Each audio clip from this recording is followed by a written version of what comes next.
लेकिन एक सेकंड કરણભાઈ ભૂખ લાગી છે, નાસ્તાનું કંઈક કરવું પડશે. આ ભૂખ તો મને લાગી છે, પણ હું ખાઈ? એક કામ કરો, ભાઈને પૂછો. ઓય, તમારે શું ખાવું છે? મજાવી મંગાવો, મને હું ખાવું એ પૈસા દે.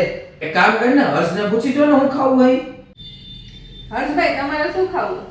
હવે મારે તો એવું છે કે મને તો ખાલી હરામનું ભાવે. कितने तेजस्वी लोग हैं हमारे पास, कितने शानदार विचार रखते हैं. તો કેમ છો મિત્રો, હું છું ગૌરાંગ સોલંકી અને ફરી એક સ્વાગત છે તમારું બધાને સાઈનો આ સલૂનમાં. તો મિત્રો જોયું ને તમે વિડીયોમાં મારા ભાઈબંધોના કેટલા ઉચ્ચ વિચારો છે. કાંઈ વાંધો ના, આ બધું તો હાલ્યા કરે. હું લાગી ગયો તો મારા કામમાં. સવારના ફર્સ્ટ કસ્ટમર આવી ગયા હતા, જેમને કરવાના હતા હેરકટ બીએડ અને હેર કલર. તો ફટાફટ એમના હેરકટ બીએડ મેં પૂરા કરી લીધા અને લગાવી દીધો તેમના હેર ઉપર કલર. એમનું કલર હજી જસ્ટ ફિનિશ જ કરી દીધો. ત્યાં તો અમારા કરણભાઈ સવારના પૂરમાં ચેર ઉપર આવીને સૂઈ ગયા હતા. सारा रात सोया नहीं, सुबह मुझे सोने दो, नींद पूरी हुई नहीं, ख्वाब पूरे होने दो.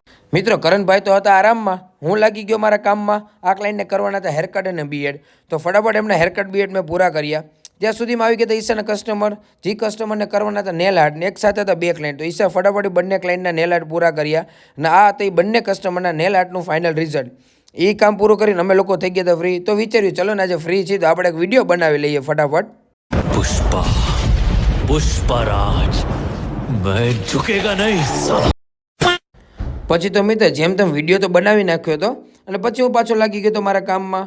આ ભાઈને કરવાના હતા હેરકટ અને બીએડ. ફટાફટ એમના હેરકટ બીએડ ફિનિશ કર્યા. અને પછી તો મિત્રો આજના આપણા લાસ્ટ કસ્ટમર, જેમનું હું હેરકટ ફટાફટ પૂરા કરું ત્યાં સુધીમાં મિત્રો આ વિડીયોને લાઇક કરી દો, શેર કરી દો અને મારી યુટ્યુબ ચેનલ ગૌરાંગ સોલંકી હેરને તમે ફટાફટ જઈને સબસ્ક્રાઈબ કરો. Thank you so much.